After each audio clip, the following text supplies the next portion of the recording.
Ahoj, já jsem Eliška a dneska mám pro vás další video ze série Jazykové zajímavosti. A dneska se s váma chci podívat na českou perspektivu kde a kam. A ještě než začneme, tak mám pro vás rychlou informaci. Pokud se zajímáte o českou výslovnost a chcete ji trénovat, ale nevíte kde a jak, tak se určitě podívejte na můj online kurz české výslovnosti. Já vám dám do popisku link a doufám, že se tam brzo uvidíme. Tak, jdeme na dnešní téma. Myslím si, že když se učíte česky, tak je důležité si všímat toho, jaká je ta česká perspektiva, jaký je český pohled na svět. A dneska, jak jsem říkala, se podíváme na tu českou perspektivu kde a kam. Protože čeština jasně rozlišuje mezi tím, co je lokace, poloha, místo a co je směr, akce nebo nějaká destinace nebo pohyb. Pojďme se podívat na 3 věty. Kde jsi? Odkud jedeš? Kam jedeš? Když se podíváme do slovníku na slovíčko kde, tak vidíme, že v angličtině se to řekne where. Dobře. Když se podíváme na slovíčko odkud, tak vidíme, že se to řekne taky where. Where from. A když se podíváme na slovíčko kam, tak vidíme, že se to řekne taky where. Where to.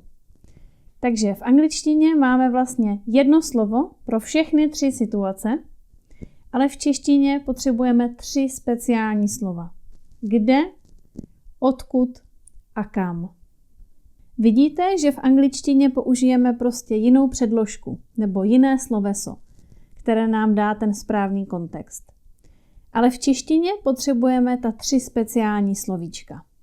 Kde, když mluvíme o nějaké lokaci nebo pozici. Kde jsi? Kde jsi? Odkud znamená nějaký pohyb nebo směr a je to směrem sem, směrem ke mně. Takže odkud jdeš? Nebo odkud jsi? A nakonec máme slovíčko kam a to je taky směr, ale směrem pryč, směrem od nás. Takže kam jdeš? Nebo kam jedeš?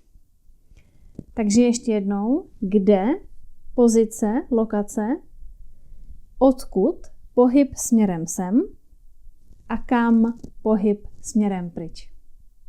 Stejně tak v angličtině řekneme například on the right, on the left, anebo to the right, to the left. Vidíte, že použijeme jinou předložku, jinou prepozici, ale ta slovíčka right, left zůstávají stejná. V češtině je to zase jiné. V češtině zase musíme vědět, jaká je ta perspektiva. Jestli je to nějaká pozice, místo, lokace, anebo pohyb, akce, směr.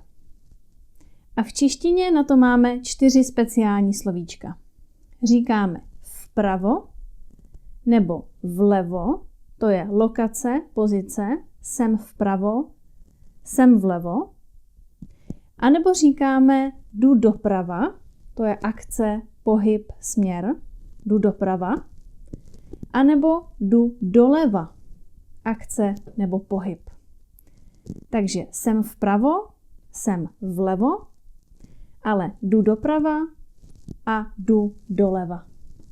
V češtině je tohle vnímání prostoru kolem nás extrémně důležité, protože se podle toho mění předložky, mění se podle toho pády, koncovky a celá slova. Pojďte se podívat na další příklady, kde je tahle perspektiva kde anebo kam důležitá. Říkáme například jsem na procházce. To je nějaká pozice, lokace.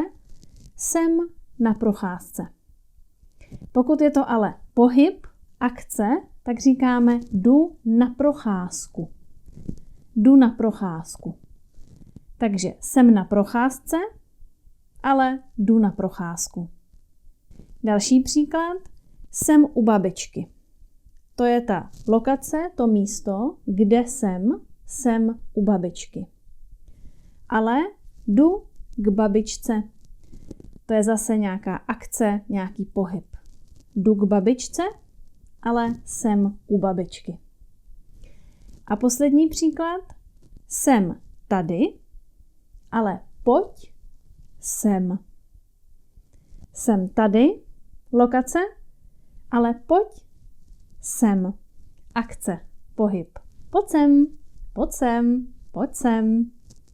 Takže, když se učíte česky, když posloucháte, čtete nebo mluvíte, zkuste si začít víc všímat toho, jaká je ta česká perspektiva, ten český pohled na svět. Nejenom, že to je strašně zajímavé, aspoň podle mě, ale taky vám to pomůže pochopit, proč se slova nebo tvary nebo koncovky v češtině tak často mění. A co vy? Objevili jste v češtině něco zajímavého? Objevili jste třeba nějaký koncept, který ve vašem jazyce neexistuje? Nebo nějaké slovíčko, které se nedá přeložit? Pokud jo, napište mi to do komentářů. Já jsem zvědavá, na co jste přišli. To je všechno, zatím se mějte. Ahoj.